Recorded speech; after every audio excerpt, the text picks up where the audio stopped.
चार दिन से जनुआ करले नहीं कॉल गे तोर चलते झगड़ा बोला मुआ से होल रे। चार दिन से जनुआ करले नहीं कॉल गे तोर चलते झगड़ा बोला मुआ से होल रे। तनी हमारो बता दे कौची रात कल होलो तनी हमारो बता दे कौची रात कल होलो।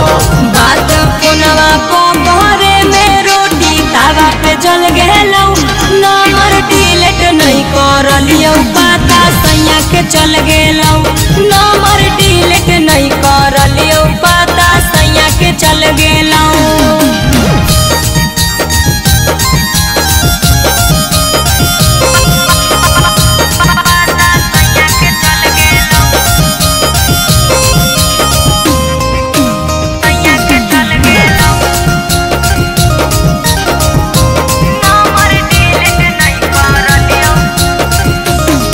आगे सैया तोर मोबाइलवा कैसे कह दलकौ चेक गे करहनी मैसेज जेतना सब लेलकौ देख रे।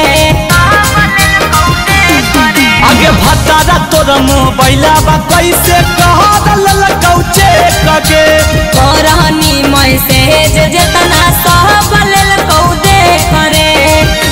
दूरी घटना भारी लागौ तोरा साथ कल होलो दूरी घटना भारी लागौ तोरा साथ कल होलो। बात फोनवा को घरे में रोटी तावा पे जल गेलौ नंबर डिलीट नहीं करलियो पता सैया के चल गेलौ नंबर डिलीट नहीं करलियो पता सैया के चल गेलौ।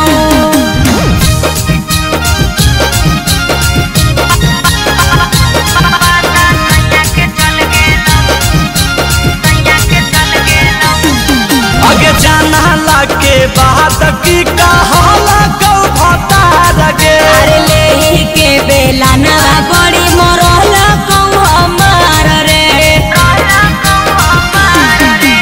जाना लागे बात की कहला कौ भतार गे अरे ले के बेला ना बड़ी मरल कौ हमार रे। अमित चिंटू राजा कहौ तोरा साथ चल होलो अमित चिंटू राजा कहौ तोरा साथ चल होलो। बात फोनवा को घरे में रोटी तावा पर जल गेलौ नंबर डिलीट नहीं करलियो पता सैया के चल गेलौ।